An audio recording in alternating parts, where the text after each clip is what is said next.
Muraho neza nshuti zacu, murakaza neza kuri ESTV Rwanda, umuyoboro wanyu uharanira kubagezaho amakuru agezweho y'ingirakamaro kandi yubaka ku birebana n'ikoranabuhanga, cyane cyane mu rwego rwa cryptocurrency by'umwihariko Pi Network. Uyu munsi turibanda ku bintu by'ingenzi mukwiye kumenya kandi mudakwiye kwirengagiza kuri Pi Network. Ni byiza yuko hari byinshi uba ukwiye kumenya kandi udakwiye kwirengagiza niba uzi ko ufite application ya Pi Network kandi ukaba umayininga. Ni ingenzi cyane rero kumenya bino tugiye kuvuga, kumenya bino tugiye gusobanura muri ino video. Nyamuneka niba uri mushyashya ndagusaba gukanda subscribe, ugakora ku nzogera ndetse ukandika no muri comment icyo wifuza cyose. Njye mugiye kubana muri ino video nitwa Gasigwa Emmanuel Cyiza, ndabashimiye.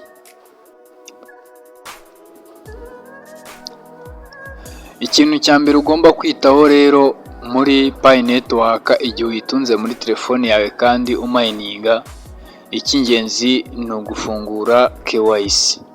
Gufungura KYC ni intambwe ikomeye mu kubasha kubona Pi zawe. Niba utarabikora ni ingenzi cyane kuko bizatuma ushobora gukoresha Pi zawe igihe zigeze ku isoko. Nyamuneka nkwibutsa ko utarakora KYC, ibyo waba warakoze byose, waba ufite Pi 200, waba ufite Pi 1000, waba ufite Pi 1, nuko nta kintu byagufasha igihe Pi igiye ku isoko utarakora KYC. Ahangaha waba uri kwibeshya cyane, nta kintu na kimwe byakumarira. Ni byiza yuko rero yaba warayifunguriye cyangwa se ufite umuntu wayigufunguriye udafite icyo bisobanukiweho, ni byiza yuko usobanuza ku bagufunguriye, cyangwa se niba waranayifunguriye ho bishobora kukuyobera, ukaba wakegera inshuti zawe n'abavandimwe. Kandi mbibutsa yuko tuzabakorera video yerekana uburyo ushobora gukora KYC muri video yacu itaha. Ni byiza yuko rero ugomba kuba hafi yacu. Ikindi cya kabiri ugomba kwitaho igihe ufite Pi Network muri telefone yawe kandi ufite ubushake, icyo nakubwira ni ugukomeza gucukura Pi. Nubwo itari ku isoko rusange, ntabwo bivuze ko itazaba ifite agaciro. Kubaka urwego rwawe no gukomeza gucukura icyo twakwita mining bizagufasha kuzabona inyungu ikomeye mu gihe kiri imbere. Aha twabwira nk'abantu bari gucika intege bakomeje kumva babivamo, ahangaha nababwira yuko bari kwihombya ibintu byinshi cyane. Pi Network iri mu nzira zo gufungura, zo gushyirwa ku isoko. Twagiye tubabwira impamvu bagenda batinda, dusanga ari ku nyungu zacu bwite, ari twebwe biri kugirira akamaro uko batinda. Hari impamvu, ibyo byose twarabisobanuye muri video zashize. Kubo twabanye barasobanukiwe neza, ubu bari kumayiningira neza ku gihe. Naho ikintu cya gatatu, kumenya uburyo bwo guhererekanya Pi. Ubu buryo ni ingenzi kuko bizagufasha kugera ku bucuruzi butandukanye, bwaba ubwo kugura cyangwa gucuruza ibintu bikoreshejwe cyangwa se bikoresheje Pi. Aha ariko ntabwo mu Rwanda biratangira gukora, ariko mu bindi bihugu hari aho babikoresha bikemera. Ni byiza yuko rero ugomba kuba ubizi igihe payi yagiye ku isoko, bikazakorohera cyane.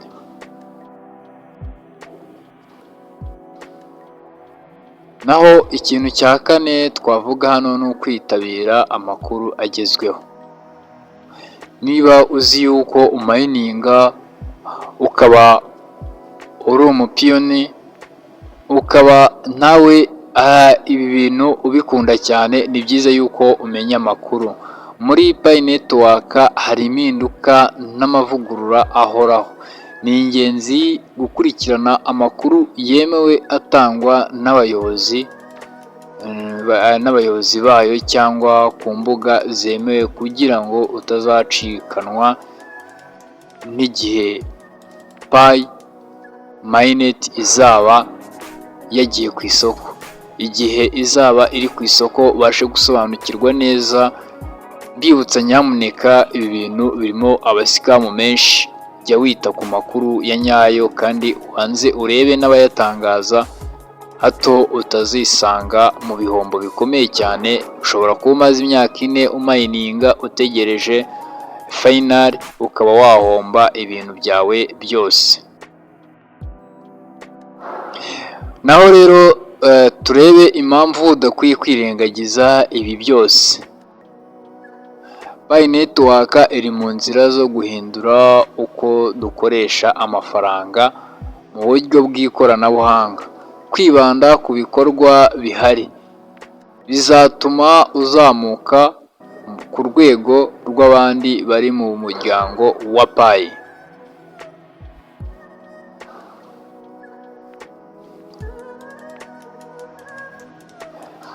Kwitabira gahunda z'ubucuruzi zishingiye kuri Pi. Hari abantu benshi Pi irimo gutangira gukoreshwa. Aha twavuga ko hari ahantu henshi Pi irimo gutangira gukoreshwa mu bucuruzi, haba mu kugura serivisi cyangwa ibicuruzwa. Ni ngombwa gushakisha abacuruzi bemera Pi no kwinjira muri ubwo bucuruzi bwa serivisi zisanzwe n'izindi z'ubukungu.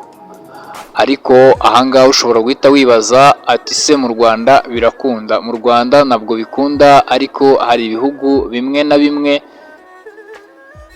byemera gukoresha Pi muri serivisi zitandukanye. Niba ufite amatsiko yo kumenya ibihugu bikoresha Pi, nyandikira muri komenti umbwire icyo wifuza, cyangwa se nifuza kumenya ano makuru ubutaha tuzayashakishe nayo tuyegeranye, tubereke ibihugu bikoresha Pi mu kugura no kugurisha, kugira ngo wemere ukuri kwa nyako kuri rino faranga koranabuhanga. Ikindi ni ugukurikirana ibikorwa byo gushinga isoko rusange. Isoko rusange rizafungura amahirwe menshi yo gukoresha Pi mu buryo bwo guhererekanya, gucuruza no kugurisha. Ni ngombwa gusobanukirwa uburyo isoko rizakora kugira ngo utangirire imbere. Nyamuneka, niba uzi kumayininga, ntabwo ari ukumayininga gusa, ahubwo ugomba gushakisha n'andi makuru y'isoko rusange, kuko nirifungura hari amahirwe menshi yo gukoresha Pi mu buryo bwo guhererekanya, gucuruza no kugurisha. Ni ngombwa gusobanukirwa uburyo isoko rizakora kugira ngo utangirire imbere y'abandi, ntibizagucange cyangwa ngo bikuyobere.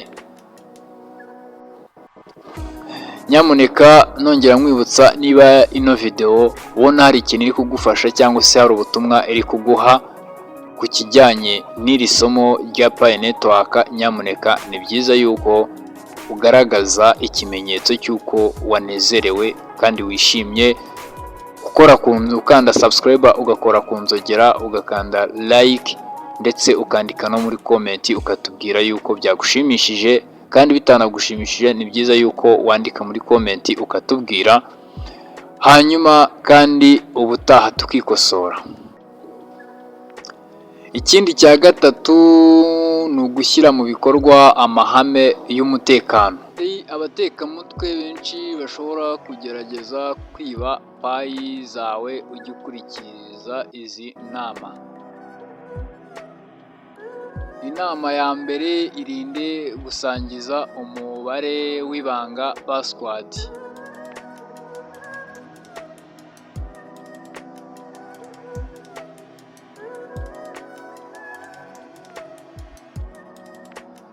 Ikindi, ukoresha uburyo bwemewe n'ubuyobozi bwa Pi Network gusa, wigira izindi nzira unyuramo. Ntukemere ubujyanama buva ku bantu batazwi. Gukoresha payi mu buryo bufite intego. Ntukarebe payi gusa.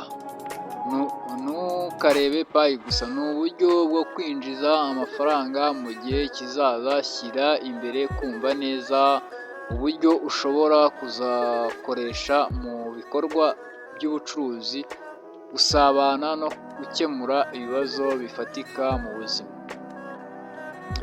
Gusangiza abandi amahirwe ya Pi Network.